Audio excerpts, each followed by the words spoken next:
Hello again, it's me, Marten, and I am making another tier list video because the last one I made about 10 roguelike games that I spent over 10 hours in 2025 got quite a few people watching it from beginning to end. This makes me happy, and while people continue watching this kind of content, I will probably keep making it, so I'm back with another tier list. This time also about games that I spent over 10 hours on in 2025, but not roguelikes, but first-person games, not necessarily shooters though. And the reason why I'm making such a category is that the first point perspective in games is for me the most immersive of all possible options. I know that a lot of people find immersiveness in games, in role-playing as different characters in RPG games and making decisions for them that have consequences for the rest of the game, but I am not like that. I prefer to interact with the world through my actions and kind of being able to have a surrogate for physically experiencing another world that the game takes place in. I think that should make more or less a clear picture, so let's get right into the tier list. First, I got here a game called Bears in Space. It is a first-person shooter that I have completed in full, and it relies heavily on the comedy theme aspect, because a lot of the game are cutscenes which are kind of like a modern cartoonish style of humor, like Rick and Morty, where the main plot constantly falls apart and gets sidelined. So as a consequence, it means that the enjoyment of the game is heavily depending on how that comedy is going to suit you or not. It was kind of okay-ish, and also the first-person shooting aspect was like good, not great. It was enjoyable. I liked finishing it to the end. I also like completing all the side objectives, which there were plenty, getting all the collectibles and stuff, but I would not really put it anywhere in the top tiers, as I think there are a lot other better games than that, and it even suffered a bit from a thing of a bit too much of a good stuff, because it had a lot of weapons, like maybe even 30 or so, and you did not even end up using all of them. Also, the weapons upgraded the more often you use them, and I finished the game even without having all of them upgraded, so I don't know what was at the top upgrade tier for most of them, so kind of like that. And the verdict is basically that it's an okay game, I liked it, but not good enough for the S or A tier. Next is a game called Beyond Citadel. It's a retro FPS shooter that goes into the A tier from me. It contains a lot of gratuitous anime girl violence, almost in the realm of fetish porn, so I had to turn it off in settings because I was live streaming the game and did not want to offend anyone. But overall, in terms of gameplay, it was a very solid title. And the main reason why I think it is like that is that it takes all the good stuff from old FPS games and adds an additional layer of immersion by providing realistically behaving weapons. You had to press, when reloading the weapons or handling them, you had to press multiple keystrokes to kind of eject the magazine, put the new magazine, or in terms of shotgun, like pressing button for inserting a different shell. And this was an entirely optional feature, but I kept it on the entire time because I really thought it made the game all the more immersive. On top of that, it was much better than its predecessor, just plain Citadel, and had a lot of quality of life improvements, such as where in Citadel you could fall down in a pit and die immediately, having to restart the entire level. This just respawned you next to the pit, taking away some health, and a lot of the tiny things like that. Like it only took a little more than 10 hours to beat all the game content, but it was a real delight to play from beginning to end. The only downside is that it had some story, very complex story, and I did not really care too much about that or grasp what it really was about very much. So, like that. The next game is called Blood Fresh Supply, and it is a modern remaster of the old Blood game from a long time ago. I played it on 2-player multiplayer co-op with a friend, and while I think that if we had played it the time when it was still new back in the day, it would easily go to the S tier, but it was a bit dated by today's standards. The sections where you had to jump over stuff and do some platforming were not very enjoyable. Also, the levels were not really all designed for co-op. They were just left as they are for single-player gameplay when they were made. So it was possible to soft lock yourself, and also the only way to really play the co-op with the option to respawn when you die was to start at the beginning of the level, and in many levels it took a really long time and a lot of nerves to go through the twisting paths that make you get to the point where you died. So that wasn't very good, but the first person shooting aspect, shooting things with different kind of guns and a lot of different kinds of enemies. There even were some new ones in the final 5th chapter of the game. It had 5 chapters in total and we beat all of them. That was a lot fun and a lot enjoyable, so it's kind of recommended from me, but with some certain cautions that we are in 2026 now and it will not be as good as you would expect for this kind of a year. The next game is a remake of the classic Doom game, which I also played on 2-player co-op with the same friend I played Blood with, and I think it was a lot better experience than Blood. Really what I have to say about this game is that it's still as good today as it was when it came out. It has a gameplay design which doesn't age to this day. It only really had a few slightly minor flaws in the co-op mode of the game, because there are 2 modes of co-op. There is a modern co-op and a classic co-op, and we didn't really know what the modern co-op means. We just saw that when we both die at the same time or closely to each other, we have to restart the level entirely with all the monsters respawning, which we didn't feel like doing, so we mostly played it on the old school co-op, which respawns you without reviving any of the enemies.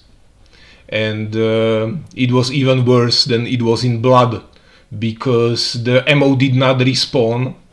You could only get the starting ammunition for each weapon you found, and it did not make a lot of the sections very enjoyable there were a lot of enemies involved, because it was just get to a big demon, shoot 2 rockets from a rocket launcher, then die because you do not have any more rockets, respawn, go to the rocket launcher again, and so on. We only later found out, after my friend got frustrated, that the modern co-op was a lot better, because we could just respawn each other and not the enemies when as one of us died, the other just retreated away from combat, waited for a while, and it made the other one respawn with the same ammo he had as when he died. So it was a lot more enjoyable that way. We still have a lot of game to finish, and it's a recommendation from me, although there are a few flaws, like level design that can softlog you as well, and really just minor things like that. I have better stuff for the S tier, don't worry. The next game I have played is called Echo Point Nova, and it is an easy inclusion into the S tier, because after I was done with it, I had the impression that it might just be the best first-person single-player shooter I have played ever in my life, period. It really did everything well, had everything that makes first-person shooters good, and added a lot more things that made it even better, which other shooters do not have. It kind of had an open world. I'm having some professional thing going on in my brain where I mix up programming with gaming. It had an open world where you kind of jumped from a floating island to a floating island, collecting things between the island that made you move better or gave you some cosmetics to equip your character with, or unlock some passive abilities. And on some of the island there were kind of like arena shooter challenges that made you kill a certain number of enemies in an ever respawning closed area, and when you did, it unlocked more of the game content, and you kept going on like this until the game ended in actually less than 10 hours. But as it did, it unlocked another special challenge for each of the arenas that were in the game, and I enjoyed the game so much that I returned to finish all of them and collect everything that was on the map. It even had a nice tracker for how many things you are missing and where they are located, which I really like. It also made it very easy to kind of fast travel around the map, so there was no backtracking involved at all. And as a cherry on top, they even added a free DLC update with another map to explore, with new areas and new challenges to do, and I have 100% completed that as well. So this really, I think, is the pinnacle of all FPS gaming at the current moment from an indie gamer's perspective like me. The next game is called Neon White, and it is also an easy 10 out of 10 game from my perspective. It is not a traditional first-person shooter. There is shooting involved, yes, but in essence it is a first-person parkour game, which point it is to go from A to B in the fastest time possible, while also having to kill all the enemies along the way, but this wasn't what you'd expect from a first-person shooter, as all of the enemies are just standing on a single place, and really all you have to do about them is to dodge their projectiles because you had a limited number of health. And the way it played was that you collected they were called soul cards. They each represented a different weapon. Each had their ammunition, and you could either shoot with them or before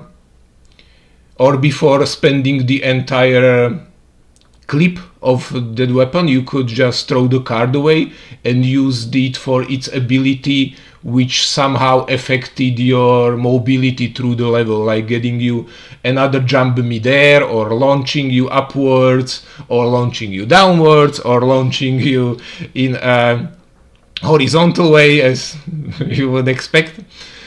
And really there wasn't anything at all bad for me to say about the game. It had some plot, it had some highly surreal theme. The entire game took place in heaven, where the angels all looked like cats, which nice bonus of New York, of course. And the story was also delightful. What I appreciated a lot, that in each level there was a certain score threshold you had to reach by completing the level in a certain time. And to unlock all of the game's content, you did not have to reach the best threshold for that level, just the next best to it. And that also, and what it did, it allowed you access to extra lore of the game, like extra story dialogues, and even like extra challenge level, which were never any challenging. And really my only tiny minor gripe with the game was that it was quite stressful to play the game in a way that you had to be the fastest possible to complete the levels. So I had to play it in short bursts, or my heart would have been pumping and I would have been like really overwhelmed by all the action if I had played it for longer than 2 hours at a time or something. But in the end I did complete it entirely and seen everything the game has to offer. The next game I got here on the menu is called Nightmare Reaper, and it is a retro-styled first-person shooter that is taking place in dreams of an insane girl that is hospitalized in an asylum. The levels are procedurally generated, not handmade, so the game is essentially a roguelike, or more specifically a roguelite, because a heavy element of the game is to upgrade the stats of your character between those levels. And although the core FPS shooting mechanic was really solid, there were a lot of enemies and a lot of weapons, all the other stuff around it were not very great in my opinion. And I would be much happier if it wasn't a roguelike at all, to say so bluntly. One of the reasons is that after I reached the later parts of the game, like maybe 10 or more hours in, I felt that my progression isn't as much related to my skill as to the luck involved in finding good enough weapons to be able to beat the levels that I am presented with. I still haven't beaten the entire game, but I'm already over 20 hours in the short play sessions. I will probably finish it one day, but I do not think it is a really great game at all, or well made. Also, all of the meta progression things in the game, such as unlocking better stats in the skill tree and such, were each tied to a different retro minigame.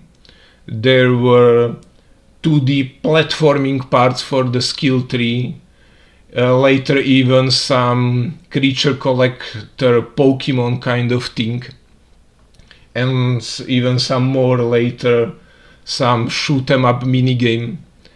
And all of these were retro styled, and all of them suck a lot. They were not good at all. It was like you were playing a below average game, to say the least. So while I do not regret my time spent playing the game, and as I said, I still intend to finish it sometime, I think it falls to the below average category of first person games, so like that. The next game is called Journey to the Savage Planet. It is a first person shooter slash Metroidvania, which is another of my favorite genres that is about exploring a branching world in a non-linear fashion and progressing the abilities of your characters along the way in a way that it allows you to return to the previously explored section and be able to explore them some more, reach some parts where you previously could not go, and find all the different nooks and crannies and different contents. And after I was done with the game, I thought that the combination of first-person games which I like and Metroidvania games that I like as well is not really such a good idea, or at least it wasn't implemented good enough in this game. Because the aspect that I like the most in Metroidvania games were not all that enjoyable in this game, sadly. And this was caused in part by the fact that in order to return to the areas where you've already been and collect the stuff that you missed, you only had a radar to focus on, and due to the three-dimensionality of the game, you could not really ever be sure how to get to the things that you have missed, or where they even are, and it was kind of a pain to collect them all, not fun at all. Also, the shooting aspect of the game was not as enjoyable as I would expect from shooting games, so if it at least has been as good as I experienced in other first-person games that do not have the non-linear Metroidvania game elements, I would have enjoyed it a lot more, but it was kind of like always just under what I would have liked the most in a game. The next is a game called Vampire Hunters, and it goes into the category saying that I regret my time spent with it and would like to have it back. Because what kind of a game it is that is a first-person shooter slash a roguelike bullet hell game in the style of Vampire Survivors. It was actually maybe one of the first, or even the first game that attempted to make such a combination of different genres, and I think it just did not work at all. It had automatic shooting, as you would expect from survivors-like games. You had the option to take a lot of different weapons, and all of them kind of shot at the enemies at the same time. They were arena kind of levels where the enemies did not shoot at you, they just walk towards you, and from different spots of the level in a neatly organized queue. So basically all you had to do the entire game is find a spot where there was only one access point in the monster for the monster, and aim at the road that they are going to take towards you and hope that you have enough DPS so that you do not have to move.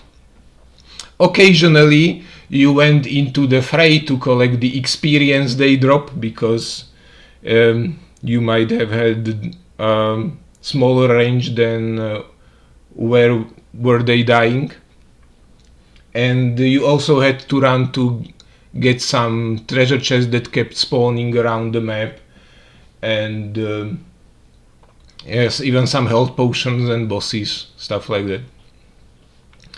But really the greatest crime that the game made is how uninspired some of the mechanics were. Like, it might even sound like a joke I am making, but it's not. But in the very last level of the game, the developer just went like, would it be fun to just send one of each kind of mini boss to you at the same time before I send in the final boss of the game, and let's see if you can handle it, and if you do, let's send two of each mini bosses that you previously encountered at the same time. And I'm like, what is he doing? Like, this cannot even be serious. And it was so bad that I killed all the mini bosses, then died at the major boss and said, I'm never ever touching this game again. It is a bad joke and you should not play it. The last game on this list is going to be a bit special, since it's not really a first person shooter to say in the traditional sense of the word, because it is a VR game, it is a VR shooter, and it is a game that I have been playing the most on VR throughout the previous year. It is heavily inspired by the old Half-Life 1 and 2 games in terms of plot and visual style.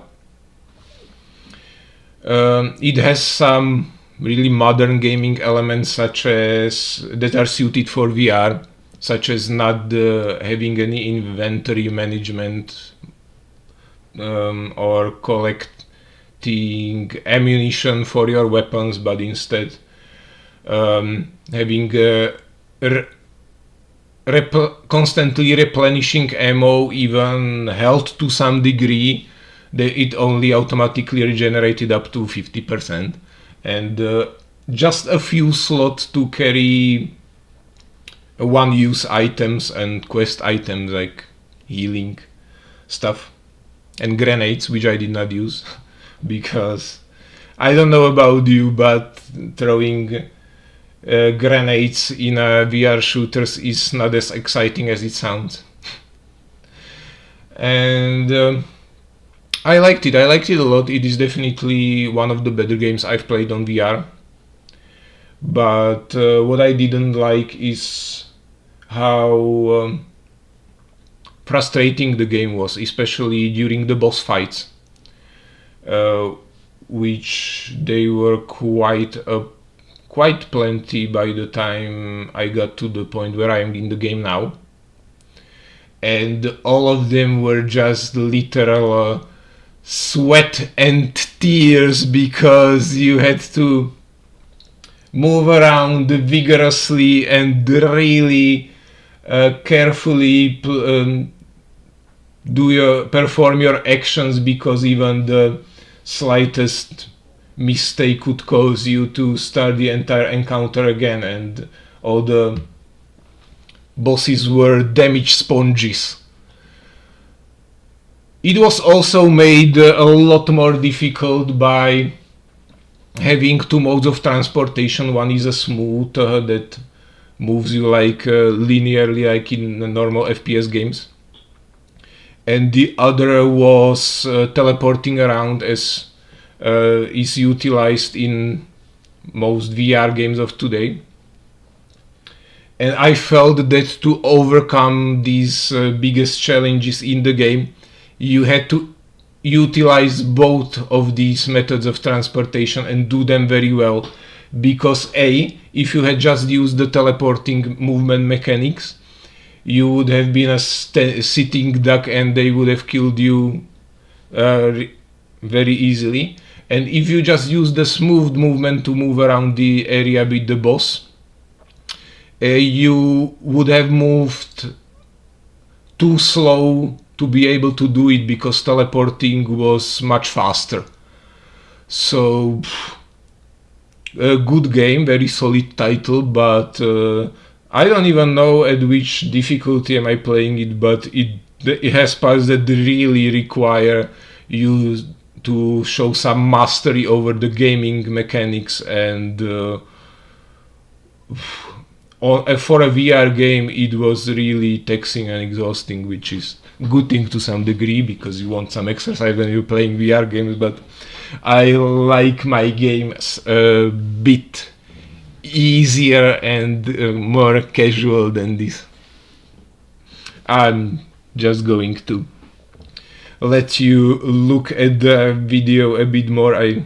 It seems to be showcasing some custom levels or additional levels or player levels.